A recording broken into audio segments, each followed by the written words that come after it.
ఉంచకూడదు పథ ప్రచారకులు. బూడ్డ నిషేధమా? బ్రాందీ అమ్మకూడదని నిషేధం పెట్టావరా పనికి మళ్ళీవాడా? లంచాలు తీసుకోకూడదని ఎక్కడైనా పెట్టావరా? గుటకా తినకండిరా అని ఎక్కడైనా పెట్టావా? కైనీలు వాడకండి అని ఎక్కడైనా పెట్టావా? సిగరెట్ తాగుట నీకు హానికరం, అమ్ముట మాకు శ్రేయస్కరం. సారా త్రాగుట, మద్యము సేవించుట నీకు హాని, మాకు విపరీతమైన లాభం. ఆహా, నీ ప్రకటనలు వ్యంగిగా లేవా? ఏం చేశారు నేను వాళ్ళు వచ్చి మీ గ్రామంలోకి?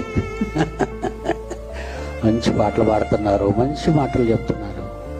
మీరందరూ చెడిపోండి, మీరందరూ మందు తాగండి, మీరందరూ సిగరెట్లు తాగండి. ఏమండి, ఏ క్రైస్తవుడైనా చెప్తాడా? నోరెత్తితే మన పాపాలు వద్దు బాబోయ్ అంటాం.